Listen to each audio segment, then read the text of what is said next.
ফের আইনি জটে কঙ্গনা রানাওয়াত। 2020-21 সালে দিল্লিতে বিতর্কিত কৃষি আইন বাতিলের দাবিতে কৃষক আন্দোলন সংগঠিত হয়েছিল। তাতে অংশ নেন পাঞ্জাব, হরিয়ানা ও উত্তরপ্রদেশের কৃষকেরা। সেই আন্দোলন নিয়ে কঙ্গনার মন্তব্য ঘিরে সেই সময় বিতর্ক তৈরি হয়েছিল। সেই মন্তব্যের নিরিখে মানহানির মামলা করা হয়েছিল অভিনেত্রীর বিরুদ্ধে।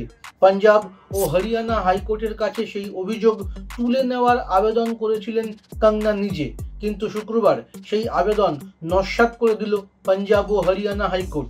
জানা গিয়েছে, হাইকোর্টের তরফ থেকে জানানো হয়েছে, কঙ্গনার বিরুদ্ধে ওঠা নির্দিষ্ট এই অভিযোগগুলি খণ্ডন করা যাবে না। কঙ্গনার বিরুদ্ধে অভিযোগ এনেছিলেন পাঞ্জাবের ভাটিন্ডা জেলার বাহাদুরগড় জন্দিয়ানের 73 বছর বয়সী বাসিন্দা মহিন্দর কৌর।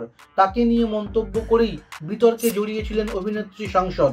কঙ্গনা মহিন্দরের ছবি ভাগ করে নিয়ে লিখেছিলেন তিনি নাকি শাহিনবাগের বিলকিস বানু। এমনকি কঙ্গনা দাবি করেছিলেন কৌরের মতো মানুষকে 100 টাকার বিনিময়ে প্রতিবাদ আন্দোলনে নিয়ে আসা যায়। 2022 সালের ঘটনা এটি। কঙ্গনার বিরুদ্ধে সমন জারি হয়, আদালতে হাজিরা দেওয়ার কথা বলা হয় তাকে। এরপরেই পাঞ্জাব ও হরিয়ানা হাইকোর্টের দ্বারস্থ হয়েছিলেন কঙ্গনা।